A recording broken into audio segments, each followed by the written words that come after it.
S, ಇನ್ನು ಜಾತಿ ಸಮೀಕ್ಷೆಯಲ್ಲಿ ಹಿಂದೂ ಒಳಪಂಗಡದಲ್ಲಿ ಕ್ರಿಶ್ಚಿಯನ್ ಹೆಸರು ನಮೂದು ವಿಚಾರವಾಗಿ ಕಲಬುರಗಿಯಲ್ಲಿ 20ಕ್ಕೂ ಅಧಿಕ ಮಠಾಧೀಶರಿಂದ ಇವತ್ತು ಸುದ್ದಿಗೋಷ್ಠಿ ನಡೆದಿರುವಂತದ್ದು.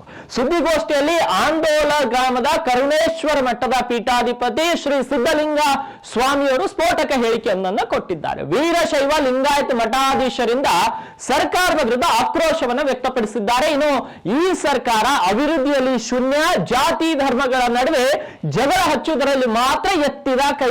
ಇನ್ನು ಹಿಂದೂ ಸಮಾಜವನ್ನ ಒಕ್ಕಲೆಬ್ಬಿಸಿ ಐಕ್ಯತೆಯ ಶವ ಪೆಟ್ಟಿಗೆಗೆ ಕೊನೆ ಮಳೆ ಜುಡಿಯುವಂತ ಕೆಲಸ ಈ ಸರ್ಕಾರ ಮಾಡ್ತಾ ಇದೆ. ಜಾತಿ ಸಮೀಕ್ಷೆ ಮಾಡಲು ಕೇಂದ್ರ ಸರ್ಕಾರ ಮುಂದಾಗಿದೆ. ಅದಾಗೋ ಸಮೀಕ್ಷೆ ನಡೆಸುವ ಅಧಿಕಾರ ರಾಜ್ಯ ಸರ್ಕಾರಕ್ಕೆ ಇಲ್ಲವೇ ಇಲ್ಲ.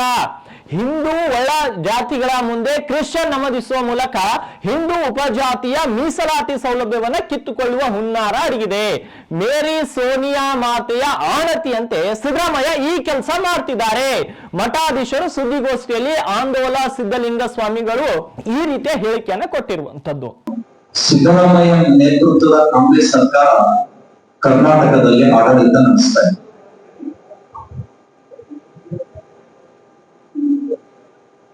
ಈ ಸರ್ಕಾರದ ಮೂಲ ಉದ್ದೇಶ ನೋ ಡೆವಲಪ್ಮೆಂಟ್, ಅಭಿವೃದ್ಧಿ ಶೂನ್ಯ ಆಡಳಿತ ಕೊಡ್ತಾ ಇದೆ. ಕರ್ನಾಟಕವನ್ನ ಸಾಲದ ರಾಜ್ಯವನ್ನಾಗಿ ಮಾಡ್ತಾ ಇದ್ದಾರೆ.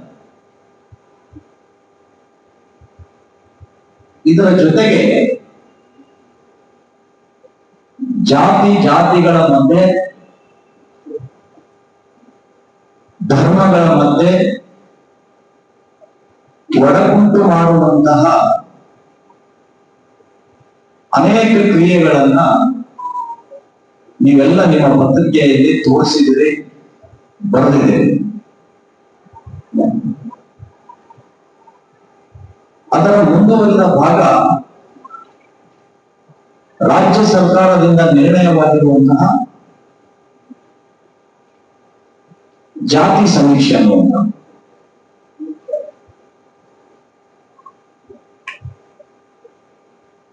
ಈ ಜಾತಿ ಸಮೀಕ್ಷೆ ಅಂದ್ರೆ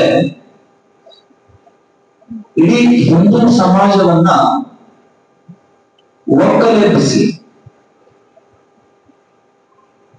ನಮ್ಮ ಐಕ್ಯತೆಯ ಶವಪೆಟ್ಟಿಗೆಗೆ ಒಂದು ಕೊನೆಯ ಮಳೆ ಜಡಿಯುವಂತಹ ಕೆಲಸ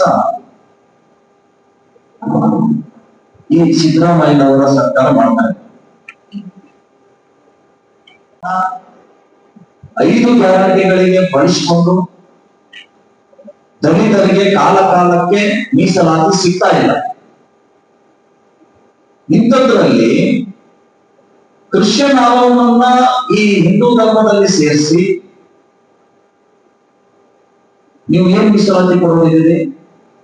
ಮೂಲ ಹಿಂದೂ ದಲಿತರನ್ನ ವಂಚಿತರನ್ನಾಗಿ ಮಾಡ್ತಾ ಇದ್ರಿ.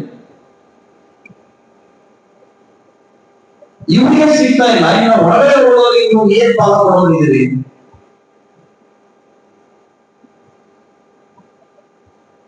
ಇಂತಹ ಬೆಂಕಿ ಹಚ್ಚುವಂತಹ ಕಾಂಗ್ರೆಸ್ ಸರ್ಕಾರ ಕೆಲಸ ತಕ್ಷಣವೇ ನಿಲ್ಲಿಸಬೇಕು ಅನ್ನುವಂತಹ ಸ್ವಾಮಿಗಳ ಒಕ್ಕೂರಲಿನ ಆಗ್ರಹ ಇದೆ.